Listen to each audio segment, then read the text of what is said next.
listener production. Hi, it's Cassidy with you, and welcome to the afternoon edition of The Briefing. Coming up in our deep dive, the United States' clash with its NATO allies over Greenland has escalated after Donald Trump said he wouldn't rule out using military force to acquire the island territory. We unpack the latest developments and what it all means for us in Australia. But first, let's check out the afternoon headlines. It's Wednesday, the 7th of January.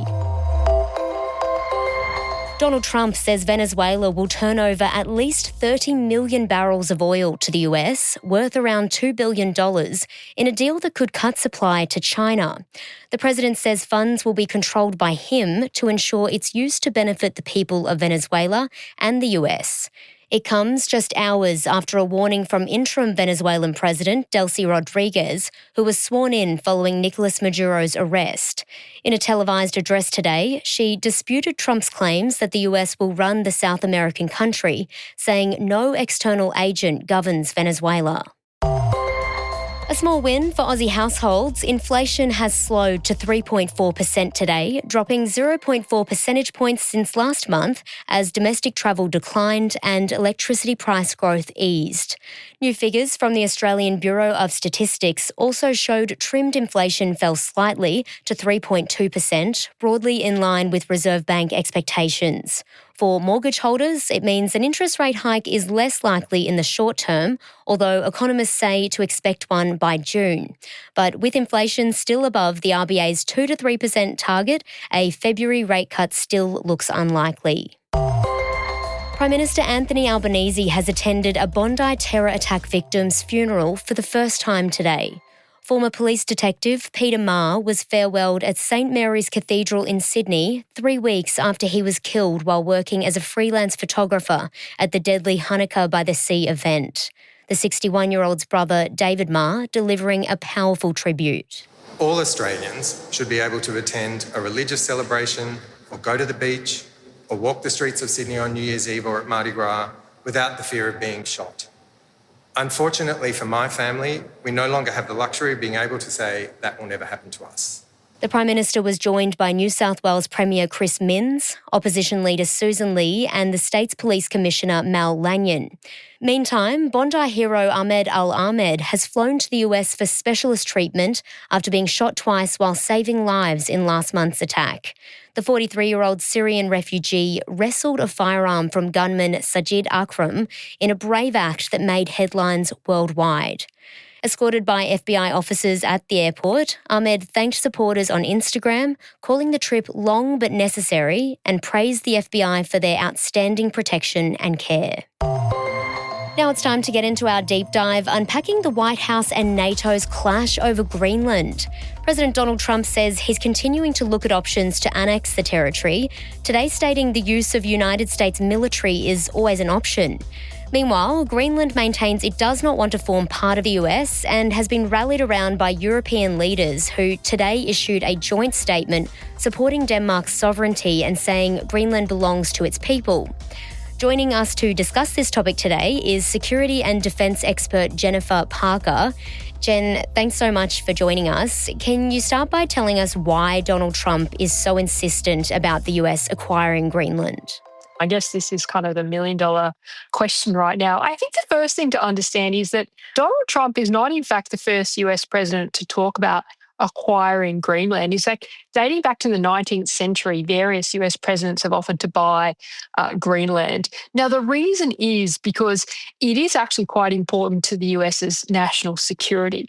Why is that? Because Greenland is the key piece of land between Europe and the US. So what that means is that if, for example, ballistic missiles were launched from Russia or nuclear missiles launched from Russia, the quickest route for them to hit continental US would be across the North Pole through the Arctic and across Greenland. This is why, in fact, the US has a major US Space Force base in Greenland and has had a base there since the 1950s.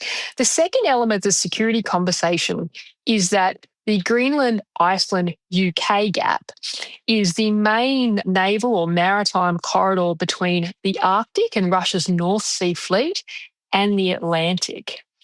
The third element is that there is concern about Russia in the Arctic. So Russia has been opening a bunch of its previous Cold War bases in the Arctic and air lanes, and also concern about China in the Arctic, who since 2018 has described itself as a near Arctic power and is increasing its position in the Arctic. The second element often talked about is that Greenland, despite the fact that it's 80% covered by ice, so Greenland is the wrong name for it completely, is in fact really rich in resources, so minerals and rare earths. And rare earths are those components we've been hearing about a lot, which are critical to a lot of advanced technologies in military and other hardware. So there's that economic or access to those resources.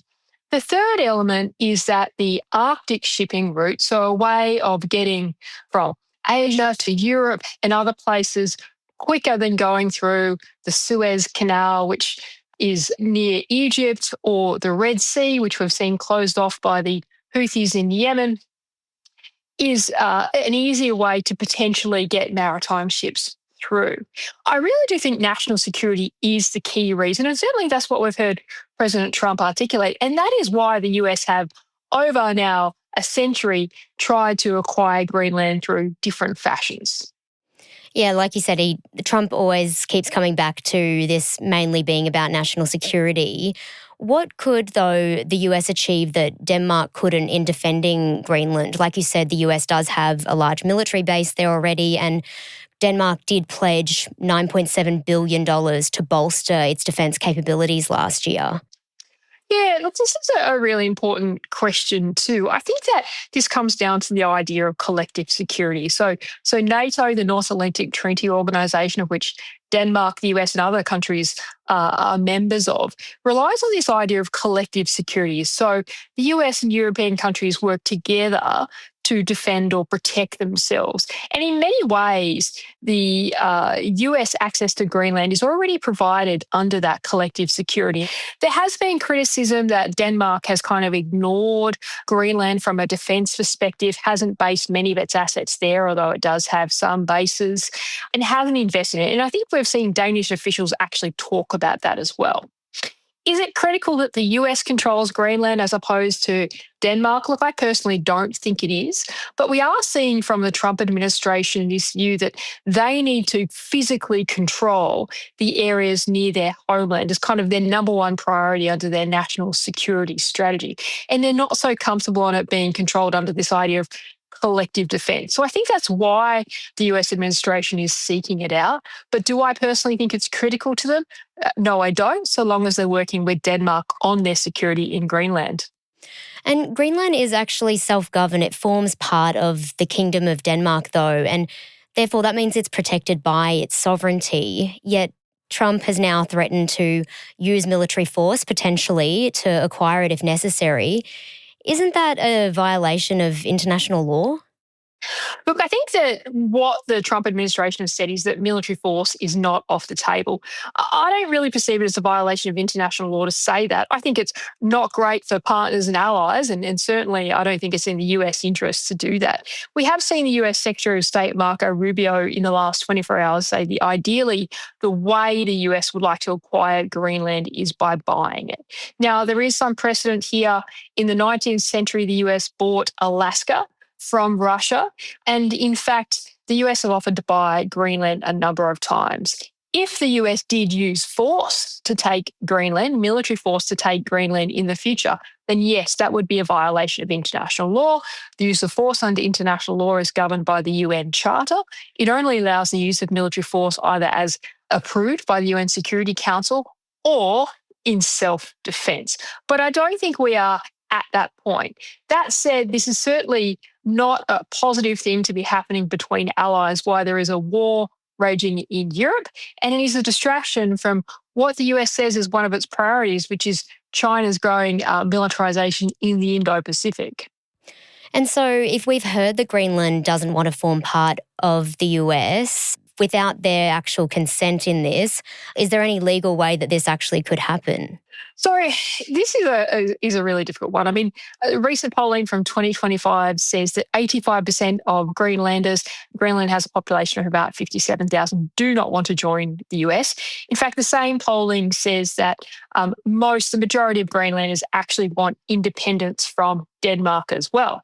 Although there's a caveat to that because Denmark, in fact, subsidises Greenland's budget significantly, and the percentage of Greenlanders that want independence from Denmark goes down a lot when you ask the question of are they happy to do that if their cost of living is reduced. In terms of the US acquiring Greenland, which in fact we've seen comments from US officials in the last 24 hours saying that they intend to do it or they would like to do it in the next 3 years, so during the current administration's tenure.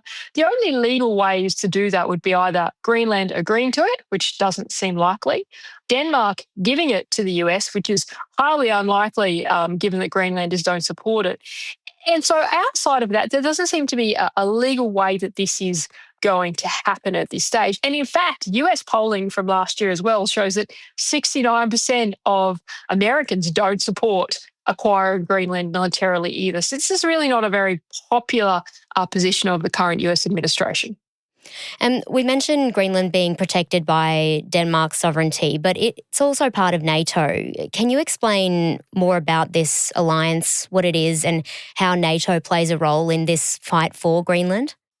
So Greenland is, as you mentioned before, it's an autonomous, self-governing region. It was previously a Danish colony. It stopped being a Danish colony in the 50s, but it is part of Denmark. And Denmark looks after its defence, its foreign policy, etc., and subsidises its budget. The North Atlantic Treaty Organisation came into force in 1949. It's also referred to as the Washington Treaty. And it's this idea of collective defence between the US and European countries, so the Euro-Atlantic. It originally had 12 members. In fact, Denmark and the US were founding members. It's now got about 32 members. Now, because it is a collective defence treaty, it's got a series of articles that talk about the fact that an attack on one of the NATO members is an attack on all, and that they would all respond to some degree. Now, this becomes really awkward because it didn't contemplate the idea that members might attack each other. Now, I think we are a long way from the US attacking Greenland, but it does create these difficulties. And we saw this week, actually, the Prime Minister of Denmark say that, and I'm paraphrasing significantly, that if this was to happen, it would bring the whole NATO into question. Again, I'm not sure the US would actually take the option to take it militarily, and I'm not sure it would bring NATO into question, but it does put more stress on the North Atlantic Treaty Organisation, which has already been under significant stress given Russia's illegal invasion of Ukraine, and some of the comments coming out from the Trump administration over the last 12 months about NATO needing to lift its game. And what about how does NATO relate to here in Australia? And could the US's actions toward its alliance impact us here?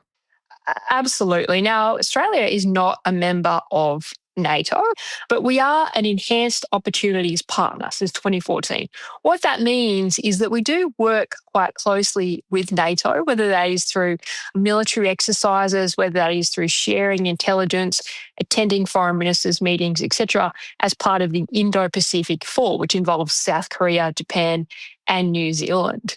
Given that closeness, but also given the connectivity between the Euro-Atlantic and the Indo-Pacific, any kind of weakness seen between NATO countries would also impact our security.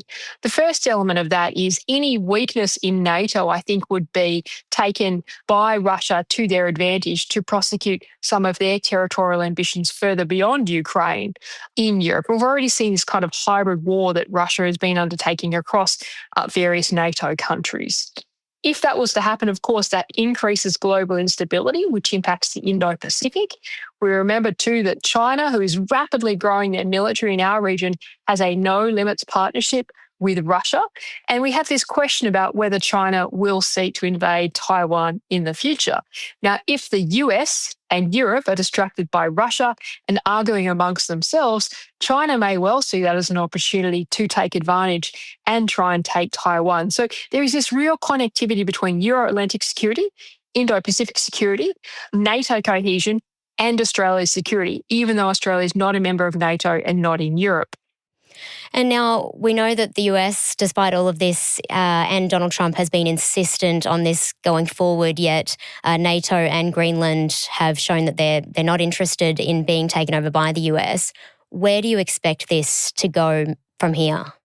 Look, I don't think we are anywhere near a military invasion of Greenland. One of the things we've learned from the current US administration, the Trump administration, is they normally put out these maximalist claims. So in this case, we could take Greenland by force. And they use that as a negotiating tactic.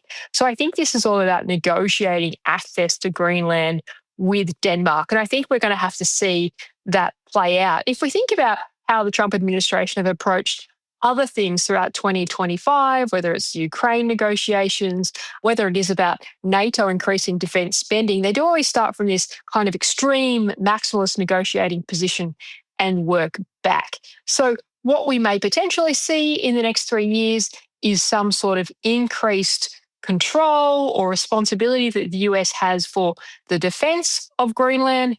But I do think it is unlikely to see a military takeover of Greenland. Really interesting insight, Jen. Thanks so much for joining us today on the afternoon edition of The Briefing. Thanks so much. That was security and defence expert Jennifer Parker, and that's it for this episode of the afternoon edition of The Briefing.